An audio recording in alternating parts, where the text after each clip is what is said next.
Hello दोस्तों, नमस्ते। आज का हमारा महत्वपूर्ण टॉपिक है स्कैंडियम की ऑक्सीकरण अवस्था। स्कैंडियम शोज ओनली +3 OS भाई। स्कैंडियम केवल +3 ऑक्सीकरण अवस्था प्रदर्शित करता है। क्यों करता है +3 ऑक्सीकरण अवस्था? और ये जो क्वेश्चन है, ये क्वेश्चन रिलेटेड है, मैं बता दूं आपकी जानकारी के लिए, ये क्वेश्चन रिलेटेड है प्रथम संक्रमण श्रेणी के तत्वों का रसायन, chemistry of the first transition elements या 3D एलिमेंट्स, वहाँ से क्वेश्चन पुटअप किया गया है। ये अथवा में भी क्वेश्चन पूछा जा सकता है। अथवा में क्वेश्चन आ सकता है स्कैंडियम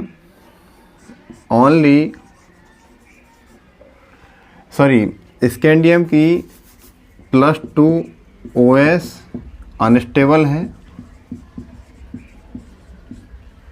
एंड +3 OS स्टेबल है। क्यों? मतलब स्थायी है। क्यों? +2 ऑक्सीकरण अवस्था स्कैंडियम की अनस्टेबल है, अस्थायी है, लेकिन +3 ऑक्सीकरण अवस्था स्थायी है। क्यों? ये भी क्वेश्चन पुटअप किया जा सकता है। इस तरह पूछा जा सकता है, इस तरह से भी ये क्वेश्चन पुटअप किया जा सकता है एग्जाम में, और ये क्वेश्चन महत्वपूर्ण है। अब देखिए ऑक्सीकरण अवस्था, इसका सॉल्यूशन करें। बहुत इजी क्वेश्चन है, बहुत ही शॉर्ट आंसर टाइप क्वेश्चन है। ऑक्सीकरण अवस्था जो होती है, इलेक्ट्रॉन डोनेट करने के बाद जो पॉजिटिव चार्ज आता है किसी भी एलिमेंट का, वो उसकी ऑक्सीडेशन स्टेट होती है।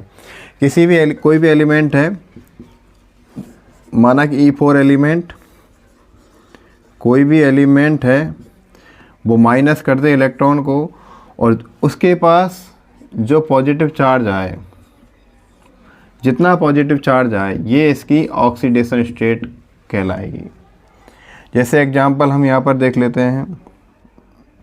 जैसे कोई एलिमेंट है, उसके पास X2 लगा हुआ है, मतलब E4 एलिमेंट है और X4 हेलोजन। तो यहाँ से इसने 2 हेलोजन आउट कर दिए, प्लस X2 आउट हो गया। तो इसके पास ये माइनस के 2 चले गए, -1 2 माइनस चले गए। तो कितना बचा इसके पास? E पॉजिटिव, E+2 बचा। तो इस एलिमेंट की ऑक्सीडेशन स्टेट होगी +2। ये मैंने क्यों बताई ये बात आपको? क्योंकि इस आंसर को क्लियर करने के लिए, इस क्वेश्चन क्लियर करने के लिए हमें ये चीज़ें ज़रूरी थी। तो किसी भी तत्व या किसी भी एलिमेंट, E4 एलिमेंट मैंने E लिया है, किसी भी एलिमेंट से जितने इलेक्ट्रॉन डोनेट हो जाएं, उस इलेक्ट्रॉन के त्यागने के बाद, डोनेट के बाद जो पॉजिटिव चार्ज आता है, जो धनावेश आता है, वह उसकी ऑक्सीकरण अवस्था कहलाती है। किसी भी तत्व द्वारा आउटर सेल से जो इलेक्ट्रॉन डोनेट किए जाते हैं, उसके बाद जो पॉजिटिव चार्ज बचता है उस तत्व पर, उस एलिमेंट पर, वो उसकी ऑक्सीकरण अवस्था कहलाती है। राइट। यहाँ पर मैंने EX2 ले लिया है, E एलिमेंट है और X हेलोजन यहाँ पर। तो ये पॉजिटिव चार्ज है, पॉजिटिव वाला भाग है, और ये नेगेटिव वाला भाग है। तो ये तो तत्व हो गया, और ये हेलोजन क्या है? ये हेलोजन, और हेलोजन पर नेगेटिव चार्ज है। तो यहाँ से 2 हेलोजन, मतलब X2 आउट हो गए, तो -1 आउट हो गया। इसने 2 माइनस आउट कर दिए, तो 2 माइनस चले गए। तो कितना बचा यहाँ पर? कितना रिमेनिंग चार्ज रहा? +2 बचा। देखो नेगेटिविटी जाएगी और पॉजिटिविटी आएगी। ये रूल लैब का भी है और ये रूल केमिस्ट्री का भी है। तो इसी ऑक्सीडेशन स्टेट पर हम इस क्वेश्चन का सॉल्यूशन करते हैं। देखिए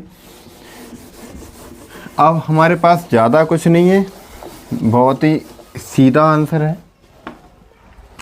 स्कैंडियम का जो एटॉमिक नंबर है 21 होता है।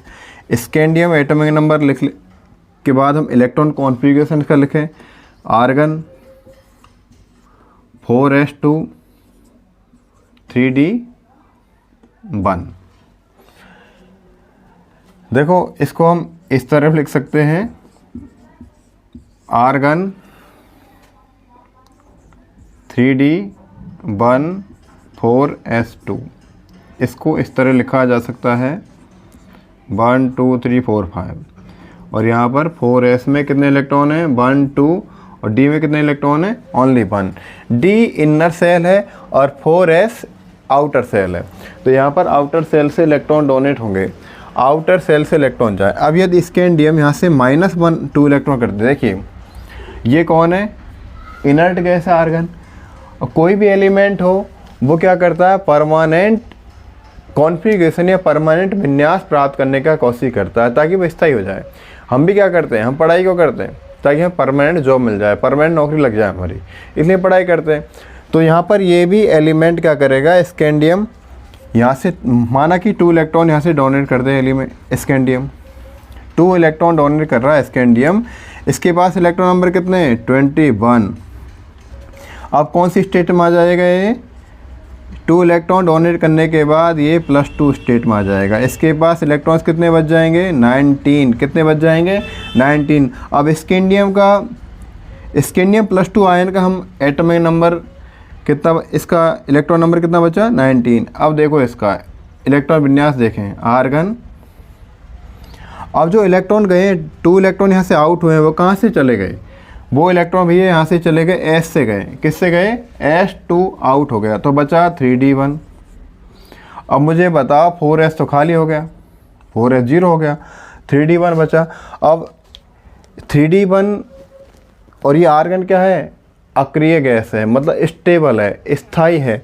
तो ये इस कंडीशन में न आकर के ये क्या है, इसकी अस्थायी व्यवस्था, अनस्टेबल। अब इसलिए स्कैंडियम क्या करेगा, स्कैंडियम करेगा 2 की जगह -3 इलेक्ट्रॉन डोनेट कर देगा। कितने इलेक्ट्रॉन डोनेट कर देगा, कितने इलेक्ट्रॉन त्याग देगा, 3 इलेक्ट्रॉन त्याग देगा। तो स्कैंडियम के पास आ जाएगा चार्ज +3। अब +3 चार्ज आने के बाद इसका विन्यास क्या हो जाएगा, +3 चार्ज आने के बाद इसका विन्यास हो जाएगा, इसके पास इलेक्ट्रॉन नंबर हो जाएंगे 18। अब ये आर्गन, इसका विन्यास टोटली हो गया आर्गन। स्कैंडियम +3 टोटली किसके इक्वल हो गया है, आर्गन के इक्वल हो गया है, क्योंकि यहाँ से 3 इलेक्ट्रॉन डोनेट किए, तो इसका मतलब D1 भी चला गया और S2 भी चला गया। देखिए स्कैंडियम के पास S2 था और D1 था, 3 इलेक्ट्रॉन यहाँ से आउट हो चुके हैं, 3 इलेक्ट्रॉन से त्याग दिए। इसके बाद स्कैंडियम के पास चार्ज बचा +3 और स्कैंडियम का जो ऑक्सीडेशन स्टेट हुई +3। और ये क्या है, स्टेबल। ये क्या है, स्टेबल मतलब स्थायी। आर्गन के बराबर विन्यास प्राप्त कर लिया स्कैंडियम ने +3 ऑक्सीडेशन स्टेट में, और इसी कारण से स्कैंडियम की ऑक्सीकरण अवस्था +3 स्थायी होती है और +2 अस्थायी होती है। और स्कैंडियम सिर्फ और सिर्फ +3 ऑक्सीकरण अवस्था प्रदर्शित करता है। क्लियर होगी बात। वीडियो पसंद आए फिर लाइक शेयर सब्सक्राइब जरूर करें और आपका प्यार इस तरह ही हमें देते रहें।